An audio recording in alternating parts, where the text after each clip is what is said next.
Good evening, Bahamas. Coming up tonight on our news. Police respond to a shooting death here in Nassau Village. That and more coming right up.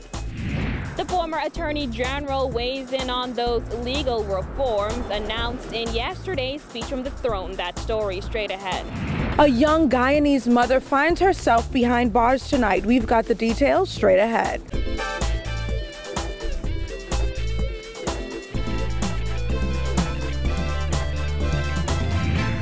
News is brought to you by Alive, the nation's newest and best LTE network. Good to be alive.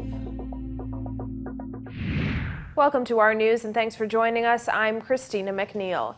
Topping news tonight, police rushed to the scene of a shooting in Nassau Village just after midnight to find a young woman had been shot multiple times. Our news spoke with police and family members today. GIORGIO BAIN reports. A family is now left to put the pieces back together after a shooting last night claims the life of a young woman, leaving 2 children under the age of 5 without a mother. The victim was identified by family members as 23-year-old Donnie Smith, who would have celebrated her 24th birthday this July. According to her older sister, Anthony Clark, Smith was one of the sweetest persons you could ever meet, and she now leaves behind 2 daughters, ages 4 and 4 weeks. Well, Donnie, she had a beautiful spirit.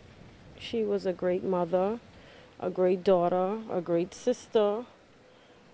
There's no way no one could understand what we're going through right now, you know, especially for someone that's not gang banging. Chief Superintendent of the Central Detective Unit, Solomon Cash, said this is what police know so far.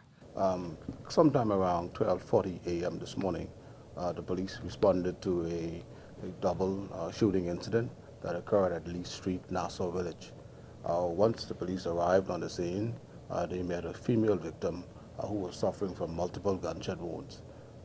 EMS was called in, who assisted that victim to A&E of the Princess Margaret Hospital.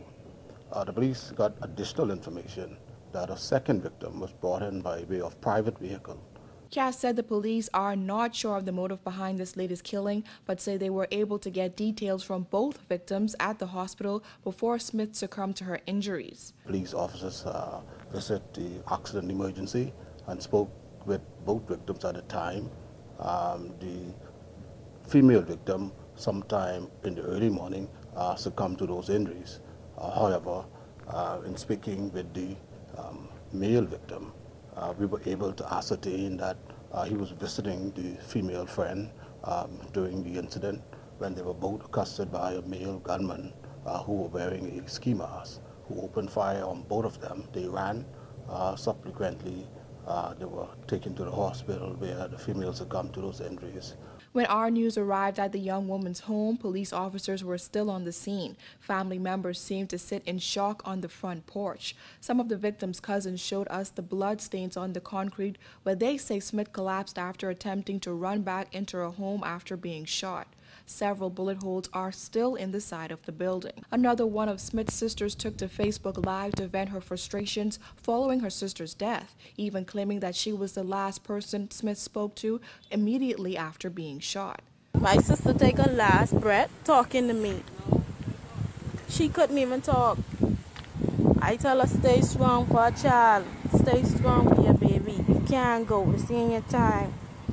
My sister say, she ain't had the strength to even open her mouth. She said, when the EMT left her on the stretcher, my sister, her dribble was bubbling out of her mouth. I watched my sister die on that stretcher last night. Now that's my mommy daughter.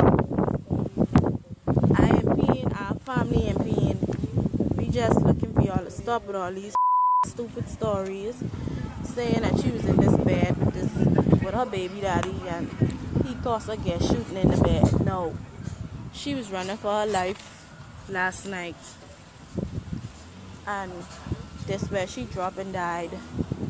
The blood still on the foundation. A neighbor who identified himself as Jim Smith said he was sitting on his porch last night and witnessed Donnie pulling up in a vehicle after work. He went inside and later only heard gunshots. I saw the boyfriend of the young lady who died walking around. He had a bullet in him. He was down the road crying. And then you walk back up here, his woman was laying down on the ground with bullets in her. Yeah. Do you know the neighbors well? Yeah, you know. Describe them to me. It's some kind, quiet people. They were talking, it was after him. She was a victim. So you're talking to the boyfriend? Boyfriend. He had a lie with the boys from Nassau Village. Hundreds took to the young mother's Facebook page to extend their condolences. Like Shaniqua Brown, who said, "I miss you so much, it's still hard for me to grasp the concept that you're not coming back." And Lenny Tyne Stewart, who said, "Rest in peace, my little friend. Life is short and some people are careless with it. Please believe Renee will be in good hands. My condolences goes out to the family." Smith became the country's 56th murder according to the Nassau Guardian's records.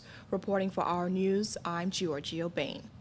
In other news, former Attorney General Allison Maynard Gibson is weighing in on those legal reforms that were outlined in the speech from the throne. Maynard Gibson says while she agreed with some of the Minnis administration's plans, she saw no reason for them to limit the powers of the AG, specifically by taking away the AG's ability to issue a noli prosequi. Jasmine Brown has that story. Maynard Gibson says much of what was discussed in yesterday's speech from the throne was already in the works when she was Attorney General. The government said it was critical they maintain the people's trust in the exercise of public authority. It pledged to legislate an office of an independent director of public prosecutions, which will have sole authority to issue a noli, a power that currently rests with the office of the Attorney General. All of the nolis that I signed came upon the advice ultimately of the DPP. So the DPP has already been exercising this power, advice to the Attorney General, and at the end of the day, it is the Attorney General's lawful power. During her tenure as AG, Maynard Gibson was criticized for signing off on several nollies, including one that ended the prosecution of 2 men accused of the murder of former Prime Minister Perry Christie's press aide, Latori Mackey. The Christie administration also came under heavy fire after Maynard Gibson, in her capacity as Attorney General, stopped a private prosecution against top management of Sandals Royal Bahamian Resort on the same day the property made 600 jobs redundant. When asked if she regrets any of those decisions, the way that custom has it, the Attorney General doesn't actually speak about why his or her power is exercised. The difficulty, I guess, is that once you start on that road of explaining one, how do you choose why you don't explain others?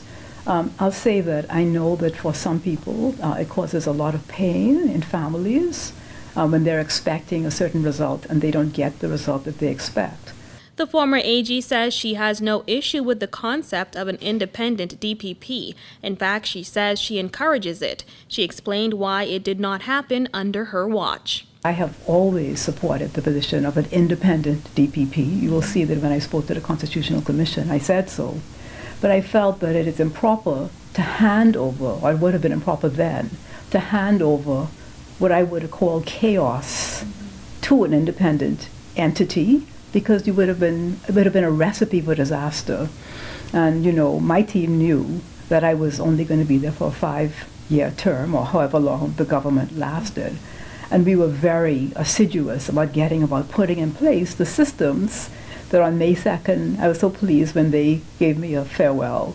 They talked about the systems that were in place and the goals that we pursued. They're all in place. So now I think it is the right time. As for the other legal reforms announced in the speech from the throne, Maynard Gibson says many of them were already in the works. She says she hopes the F&M administration will continue to build on what she says the previous Christie administration started. Overall, how would you rate or grade or describe specifically the legal reforms that were announced? Is it good? Is it bad? Is it needed? Something like that. They're all the ones that we already foreshadowed that would be coming about in the next term, were the PLP to be in office. And as I said earlier, these are things that I'm happy. I think we should celebrate. I mean, the digital, for example, recording in the magistrate's court. If you look at our annual report and look at my previous statements whenever I gave my annual report to the nation, we spoke about this. Now, the former AG also wished newly appointed Attorney General Carl Bethel well, saying she believes he will do well in that role. Reporting for Our News, I'm Jasmine Brown. And while the appearance of former Baha Mar developer Sarkis Merlion at two high-profile government events in recent weeks has raised eyebrows, former Attorney General Allison Maynard Gibson says she's not too concerned. Merlion was a guest at the swearing-in ceremony of Prime Minister Dr. Hubert Minnis and most recently the opening of Parliament yesterday. This is a free country. People can go wherever they want. During the FNM's election campaign, Dr. Minnis pledged to resell Baha Mar, a statement Maynard Gibson criticized. When asked if she is concerned about the fate of the resort, she said this. I don't know what the PM's going to do. I mean, I do know that to be able to sell something that you don't own is very odd. And I hope that there's no thought at all about nationalizing your property. That would be tremendously bad for our country. And I don't think that the Prime Minister, no matter what he said, as a political strategy, as a wise man, as I believe that he is, I can't see him doing things to damage our country. Well, a 23-year-old mother who was found at Lynden Pinling International Airport with cocaine in her hair weave was arraigned in the magistrate's court where she pleaded guilty to the charges. April Sands has the details. Well, a counselor of Guyana appears in court today representing a young native who finds herself behind bars for traveling into the country smuggling 2 pounds of cocaine into her hair.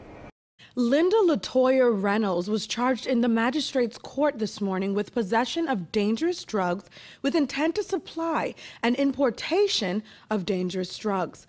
The Guyanese woman who had no attorney told the court that a friend funded her trip to the Bahamas from Suriname. She said the plan was to meet up with someone at Orange Hill and make a $2,000 exchange for 2 pounds of cocaine. According to police reports, the 23-year-old had just disembarked a Caribbean Airlines flight from Suriname when she was stopped by customs officers at Lynden Pinling International Airport for suspicious behavior. Officers proceeded to check her luggage but found nothing. Then later checked Reynolds' body and found 2 pounds of brown taped packages containing what was suspected to be cocaine under a long weave sewn to her natural hair over a black stocking cap. Officers arrested her on scene and took her into the Drug Enforcement Unit. The 23-year-old stood before Magistrate Andrew Forbes crying and pleading for the court to have mercy on her, insisting, "My only mistake was asking a friend to loan me money." She explained she had asked a friend of hers to borrow money while in Suriname. That's when a friend of her friend said he had a job for her. Reynolds told the court that he instructed her to travel to the Bahamas and make an exchange. She said it wasn't until the friend had sewn something in her hair that she realized it was cocaine. Reynolds, who is the mother of a 4-year-old child, said she has no job, but she didn't think she would ever come to this. She pleaded guilty to the charges. A representative of Guyana appeared in court on the young woman's behalf and asked the judge to be lenient, as he says clearly the nationality of my country takes responsibility in this matter, and she has obviously cooperated with police and has accepted responsibility. Magistrate Andrew Forbes said the court took into consideration that she has taken responsibility but sentenced her to serve 28 months for the first charge of drug possession and 18 months on the second count of importation, to be served concurrently in the Department of Correctional Services. After serving her time, he ordered that she be deported. Reporting for our news, I'm April Sands. Still to come on our news, a look at the new Public Accounts Committee and why a former FNM MP says parliamentarian salaries should be more than doubled. That's coming up when our news returns.